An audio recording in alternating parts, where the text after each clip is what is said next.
안녕하십니까. 지방대학 총장 닥터환입니다. 여러분, 어렸을 때 찐 살은 모두 1kg 간다는 말 들어보셨나요? 포동포동한 살이 성장기 때 영양분이 된다고 해서 어렸을 때부터 아이의 살을 찌우는 부모님들도 많이 계실 것 같고요.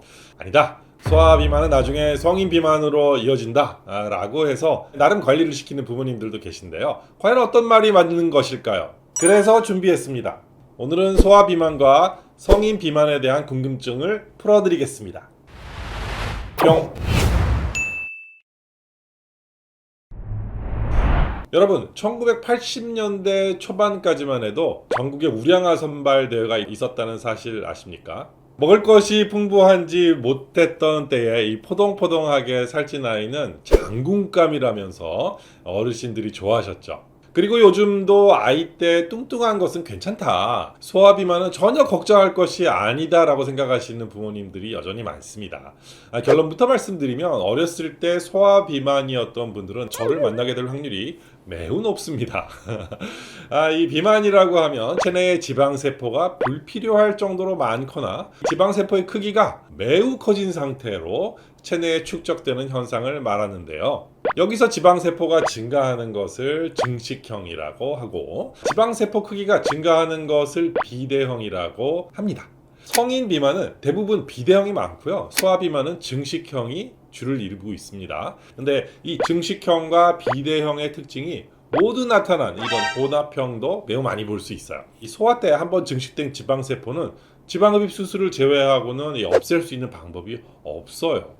그런데 소아에게 지방흡입을 시킬 수는 없으니까 이 증식된 지방세포가 그대로 성인이 되었을 때도 이어져서 성인 비만으로 연결되는 거죠. 연구 결과에 따르면 이 소아 비만이었던 아이의 한 80%가 성인 비만으로 이어진다고 합니다. 실제로 저희 병원에서 내원하시는 분들을 보면 굉장히 높은 확률로 어렸을 때 소아 비만을 겪으신 분들이 굉장히 많습니다. 소아 비만으로 인해서 이 지방세포가 많아지고요, 커졌는데 성인이 되어서 지방세포가 이렇게 더 커지게 되면 말을 하지 않아도 어떤 현상이 일어날지 아시겠죠? 초고도 비만이 되는 것입니다. 예를 들어서 이렇게 키와 몸무게 그리고 이렇게 체지방까지 똑같은 사람 A씨하고 B씨가 있다고 생각을 한번 해볼게요. A씨는 소아비만이었던 사람이라고 설정해 볼게요. 둘이 같이 한 달 동안 똑같이 먹고 자고 생활하면서 살이 어느 정도 찔 정도로 음식을 똑같이 먹었다면 A씨는 지방세포가 B씨에 비해서 훨씬 많기 때문에 상대적으로 이 B씨보다 살이 더 많이 찌게 되어 있는 거죠. A씨 억울하시겠어요? 소아비만은 해가 바뀔수록 더욱더 증가하는 추세를 보이고 있습니다. 서울시 교육청의 학생 건강검사 자료에 따르면요, 2021년 이 4학년 기준 비만도가 전체 인원의 20.7%로 2017년 9.7%에 비해서 거의 한 2배 이상 이렇게 증가한 것으로 나타났습니다. 여기에 이렇게 비만은 아니지만 과체중인 비율 한 13.9%를 포함하면 무려 34.6%, 그러니까 3명 중 1명이 과체중이거나 비만한 것으로 나타났다고 합니다. 너무 심각하지 않나요?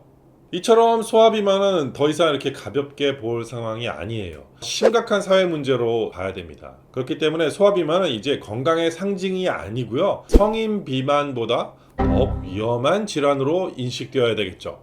그렇다면 내 아이가 이렇게 살이 찌게 된 이유, 비만하게 된 이유는 뭘까요? 정답은 바로 나 자신입니다. 여러분 스스로 때문입니다. 아이에게 부모님의 유전적인 요소뿐만 아니라 식습관 및 생활 습관이 아이에게 그대로 물려지게 되죠. 부모의 영향으로 자녀가 비만이 될 확률을 연구한 결과가 있는데요, 부모님 모두가 비만이면 자녀가 비만일 확률이 무려 80%입니다. 80%. 조금 전에 말씀드린 거 기억나세요? 소아비만이 성인 비만으로 이어지는 경우가 80%예요. 부모님 모두가 비만이면 아이가 비만일 확률도 80%이고 소아비만이 이 성인 비만일 확률도 80%예요. 무시무시하지 않습니까?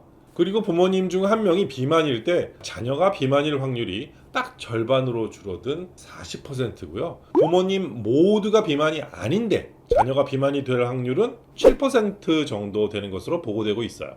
여기서 부모님 모두가 비만일 경우에 자녀가 비만일 가능성이 80%라는 걸 꼭 명심하셔야 돼요. 이 소아 비만의 원인은 이 상당 부분 부모에게 있다는 것을 잊어서는 안 됩니다. 그렇기 때문에 지금 영상을 보시는 여러분이 혹시 비만하시다면 아이를 위해서라도 다이어트와 체중 관리를 해주시는 것이 정말 중요합니다. 체중 조절을 해야 하는 이유가 하나 더 늘었죠. 다이어트 힘들어요. 저도 이 다이어트를 평생 하고 있는 사람 중에 한 명인데요. 정말 힘들어요. 나이가 들면 기초 대사량이 떨어지기 때문에 시간이 지나면 지날수록 더 힘들어지는 것 같습니다. 그리고 운동을 열심히 해도 안 빠지는 살들이 있어요. 그쵸? 그럴 때 너무 격하게 운동하는 것도 건강을 해칠 수 있기 때문에 오히려 지방흡입이 도움이 될 수도 있죠. 그런데 저희 병원을 찾아오시는 분들 중에 이 지방흡입을 무슨 다이어트를 대신하는 수단으로 이렇게 생각하시는 분들이 간혹 있어요. 살찌면 다시 수술 받으면 되죠 뭐. 저 돈 많아요 뭐 이러는 분들 계신데, 그러면 저는 죄송하지만 수술하지 마시고 안녕히 가세요 이렇게 얘기합니다. 제가 돈을 벌기에는 좋겠죠. 1, 2년에 한 번씩 수술을 계속 받으실 테니까. 하지만 수술이 무슨 장난도 아니고 계속해서 수술을 하다 보면 나중에는 절대로 좋은 결과가 만들어지지 않습니다. 진짜 이런 분들 간혹 있어요. 여러분 지방흡입을 결정을 하셨다면 이 마인드 자체를 바꾸셔야 됩니다.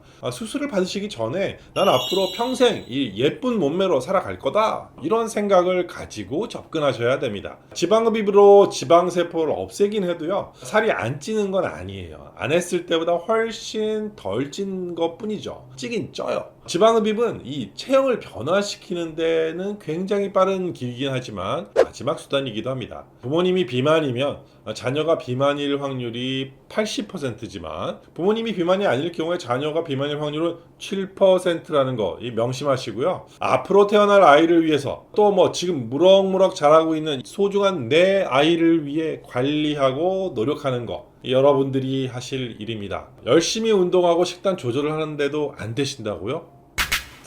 그런 분들에게는 제가 도움이 될 수 있겠네요.